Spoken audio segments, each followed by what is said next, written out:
Hey, Wealth Builders, Aaron Renfrew here, and if you're like me, you're paying special attention to inflation right now. I don't know why in the world 2 or 3% is considered acceptable, eroding your purchasing power out of your savings account every single year, but they're reporting 8% now.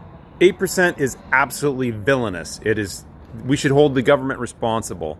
I personally think it's closer to 20%. If you look at gas, fuel, if you look at food, if you look at rent, everything is going up. Taxes, utilities, everything's up 20% or more. So they're lying to us about that too. So how do you protect yourself from inflation? I'll tell you what.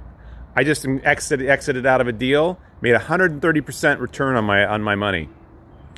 130% return. So if they're taking my money at 20%, I'm still staying ahead of them. If you guys want to reach out to me, text, DM me, whatever, I would be happy to share what I'm doing. More and more people need to get educated about investing, about staying ahead of the curve. Our government is stealing from us, not only in freedom, but also from our prosperity. They're stealing out of your bank account right now through inflation. So here's an example of the property that I just exited out of. This property is 168 units and got over 130% return. Some of you may not even believe that. It's possible. I do it all the time. It's awesome.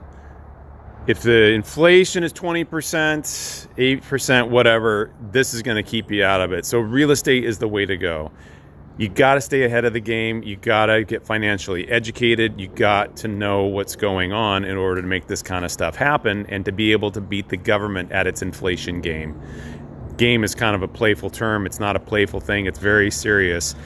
Wealth is being eroded. Purchasing power is being eroded. The cost of eggs and milk and gas and food and rent and utilities, everything is going up because of our government's irresponsibility.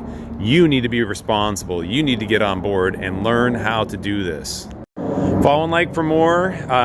Glad to talk with people. DM me if you want to know if this is real. I'll give you more details privately. You've got to start doing this kind of thing. This is what I do. I invest in apartment buildings, and I help myself and I help my investors as well. So do what you got to do to stay ahead. Get financially literate. Read. Follow and like for more, and stay ahead of the curve. Stay ahead of inflation. All right. Stay safe out there.